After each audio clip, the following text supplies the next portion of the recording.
आज ऐतिहासिक जन सैलाब के साथ हमारे कांग्रेस के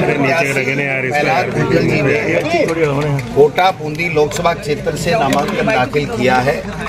तमाम कांग्रेस पार्टी के नेता कार्यकर्ता बड़े जोश के साथ, बड़े उल्लास के साथ, बड़े उत्साह के साथ में हमने नामांकन दाखिल कराया है। और हमने संकल्प लिया है कि जिनकी कलम से हमारे नेता राहुल गांधी जी का सदस्यता लोकसभा से निरस्त की गई, जिनकी कलम से 150 हमारे चुने हुए सांसदों को बाहर निकाल करके गुपचुप में कानून पारित कराए गए, जिन लोगों ने 10 साल तक विकास की बात नहीं करके केवल और केवल तानाशाही की बातें करी, संवैधानिक संस्थाओं का दुरुपयोग किया, संविधान को तोड़ने की बातें की, आरक्षण खत्म करने की बातें की, नेताओं को क्रेज करने का काम किया, प्रताड़ित करने का काम किया।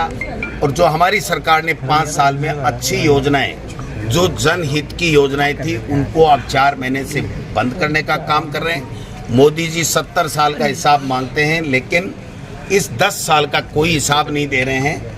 और यहाँ के भारतीय जनता पार्टी के प्रत्याशी ओम बिरला जी भी यहाँ पर 10 साल का कोई हिसाब नहीं दे रहे हैं। और हमारे नेता आदरणीय शांति धारीवाल जी ने और सब ने मिलकर के यहाँ पर इतने ऐतिहासिक विकास के काम कराए हैं जो 100 साल में नहीं हुए। मैं समझता हूँ कि इन सब हमारे 5 साल के कार्यकाल के विकास के काम, प्रहलाद गुंजल जी की जो साफ स्पष्ट और ईमानदार छवि और जिस प्रकार से ये जनता के लिए, गरीबों के लिए दास बनकर के सेवा करते हैं, और हम सब एकजुटता के साथ में, और राहुल गांधी जी की भारत जोड़ो न्याय यात्रा और भारत जोड़ो यात्रा के जो मुद्दे हैं उन सब को लेकर के हम लोग जनता के बीच में जाएंगे।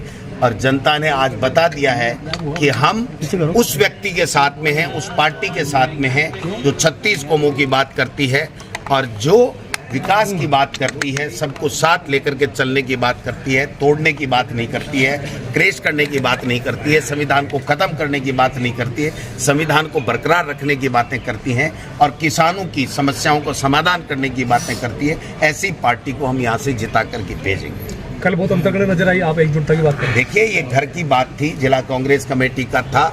इनके मन में काफ़ी वर्षों से एक दूसरे के खिलाफ चुनाव लड़ते आए हैं, तो राजनीति में अपनी अपनी पार्टी के हिसाब से सब व्यक्ति बात करते हैं। उन्होंने भी की होंगी, इन्होंने भी की होंगी, लेकिन कल दोनों बड़े भाई और छोटे भाई का मिलन हो गया। हम सब आज साथ हैं और साथ मिलकर के चुनाव लड़ेंगे। और बहुत बड़ी बात शांति धारीवाल जी ने आज कही है कि जो कांग्रेस को प्यार करता है, कांग्रेस को चाहता है, वो कोई गद्दार नहीं बने। हम सब मिलकर के प्रहलाद गुंजल जी को चुनाव जिताएं। तो मैं समझता हूँ इसके बाद में कोई बात शेष नहीं रहती है। हम सब एकजुटता के साथ में एक साथ एक मन से चुनाव लड़ेंगे और ये सीट कांग्रेस जीतेगी। अनुशासन समिति तो होगी ना कांग्रेस में, नहीं है 25 है ना, 22 में घटना हुई है। धारीवाल जी ने आलाकमान का फैसले का विरोध किया। ये सब राज्य कमाए की ज्यादा मुंह ही दब रहा है। छोड़ो कल की बातें, वो सब बातें पुरानी हो चाहिए चुकी है। नई इबारत लिखेंगे, नया इतिहास लिखेंगे। कोटा का और कैसे विकास हो, कोटा के लोगों की समस्याओं को लोकसभा में ले जाकर के हम समाधान कराएं। सबसे बड़ी कुर्सी पर बैठने वाला व्यक्ति अगर कोटा के लोगों की समस्या का समाधान नहीं करता है, कोटा के विकास की बात नहीं करता है, तो उसके बारे में जनता सवाल पूछती है और जनता जवाब देगी। लोटाधर जी, एक सवाल और है। बीजेपी के लोग कह रहे हैं कि कांग्रेस के प्रत्याशी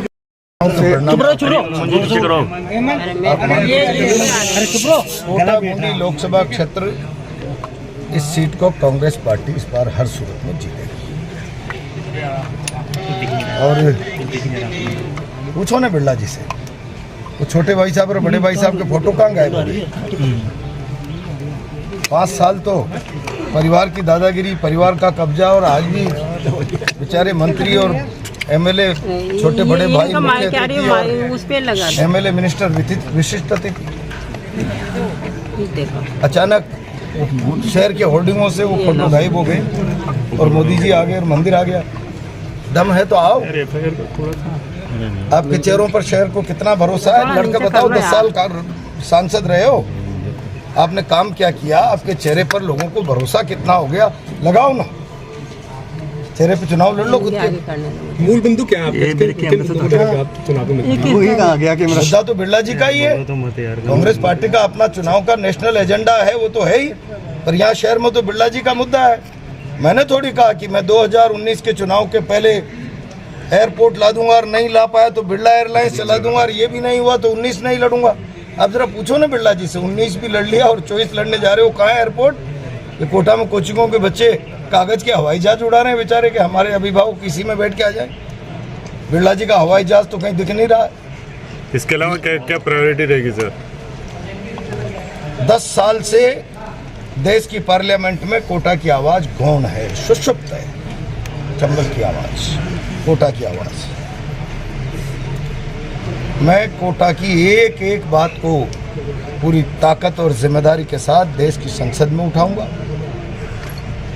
पूरी ताकत के साथ। और यहाँ के जितने इश्यूज होंगे ताकत के साथ लड़ेंगे। स्टेट गवर्नमेंट और सेंट्रल गवर्नमेंट उम्मीद करते हैं हमारी आएगी, हर गवर्नमेंट को मजबूर कर देंगे कोटा के विषय पर, उसके समाधान के लिए जो भी इश्यूज होंगे। थैंक यू, ठीक सर। नमस्कार, धन्यवाद। भागेगी कहीं पे भी नहीं भाई, मैं दे रहा हूँ ना, मीडिया से बात बीजेपी और एनडीए भागेगी। मीडिया से 5 साल बात कोई नहीं बात करी आपने मीडिया से। कोई बात नहीं, मैं कर रहा हूँ ना, आप चिंता क्यों कर रहे हो? आज तो अपनी बात कर रहा हूँ भाई, मैं आया हूँ आपके बीच में।